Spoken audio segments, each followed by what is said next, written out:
When I was 5 months pregnant, I went for a scan and they found that there was a problem with the baby's heart. The defect is called Tetralogy of Fallot. Basically, it means there's a large hole in the heart.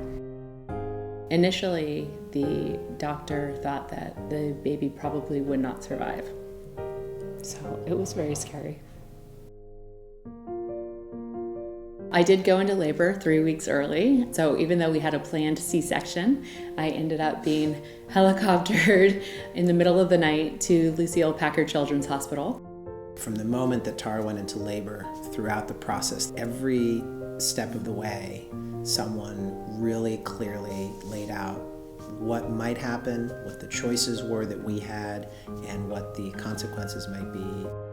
One of the things that they told us was that they weren't sure if Ellie would be able to breathe on her own the moment she came out. So there was this moment of incredible fear followed by incredible relief when I heard her first cry.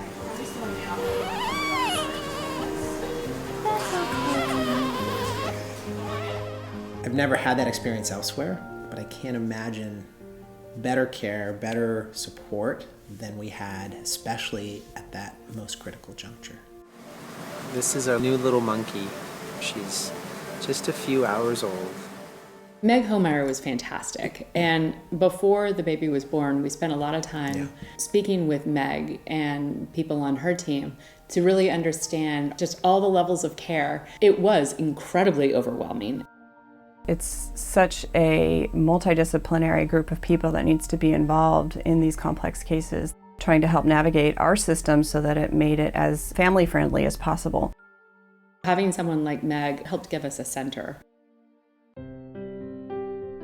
Ellie came home, and she was just a few weeks old, and it was frightening bringing home a heart patient. We were told just to care for her normally, but it was really scary. They knew that they needed to do the surgery before she was 6 months old. Our baby was having surgery and only had a 30% chance of coming back to us. We were very glad to know that Dr. Hanley happened to create the surgery for Ellie's particular condition. People really come from all over the country and all over the world to Packard Children's Hospital because of our focus on the management of this very, very complex congenital heart problem. Dr. Sachs was fantastic. I was the fellow on call in the CVICU the night that Elena had her surgery. He was very knowledgeable, calm, and he was also a parent, so he could really relate to what we were going through.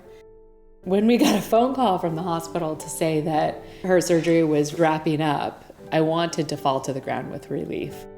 There was an incredible, unusual compassion that I think we both felt. I know we both felt. That I don't know how you pay back.